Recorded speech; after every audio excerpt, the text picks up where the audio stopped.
நான் குத்துறேன்டா. சரி இந்தா குத்து.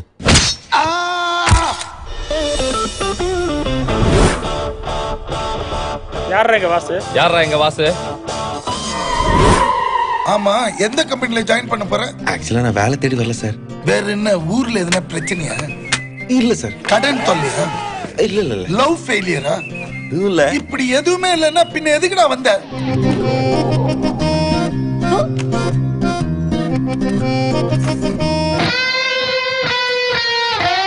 என்னடா சொல்ற நீ?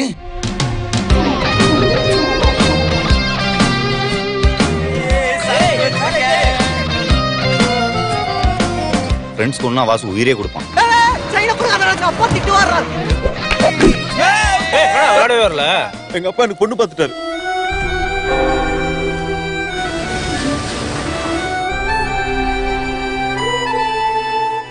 ஃப்ராடு, துரோகி. சரியான சுயநலவாதிடா நீ. நம்ம கொள்கை எல்லாம் மறந்து போச்சா?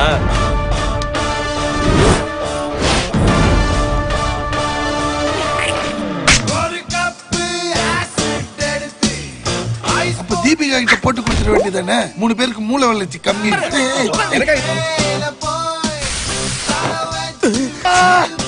Objection, my lord. ஒரு வயதிற்கு வந்த வாலிபனை கண்ணி கழியாமல் கலங்கடித்திருக்கிறார்கள். அவரது கிளியை கூண்டிலேயே வைத்து அடைத்திருக்கிறார்கள்.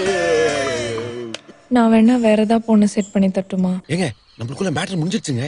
வாட்? எப்போ? எப்படி? வசந்தி பார்வை அவன் தீபிகாவை நல்லா ஏமாத்திட்டு இருக்கான். நீ விசி சென்றாய் முட்டாள். It's all business. சொல்பட்டி சர்க்கை பேசாம பால்ல தூக்கு மாத்திரை போட்டு கொடுத்துறேன். நீ பேசி சென்றாய் என்ன பார்த்தா என்ன கேக்குற மாதிரி இருக்கா? சிரிக்கிறீங்க. டேய், பொண்ணுங்களை மடக்கிறதுக்கு ஸ்ட்ராட்டஜி இஸ் இம்பார்ட்டன்ட். அப்படினா சார் வெக்கமான சூடு சொரணை இல்லையடா, காத்துல கோவணம் பறக்குதடா, வாயில வெத்தலைய போட்டு விட்டு உன்ன பிடிக்கல, உன் தங்கச்சி தான் பிடிச்சிருக்குன்னு சொல்லு. தங்கச்சி இல்லையே.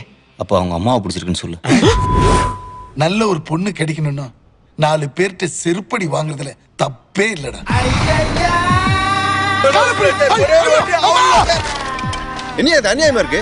பிகர் இருக்கிறவங்களுக்கு ஓகே, இல்லாதவங்களுக்கு ஃபிகர் இல்லாதவன் உயிரோட இருந்தா என்ன, செத்தா என்ன? கை வைக்க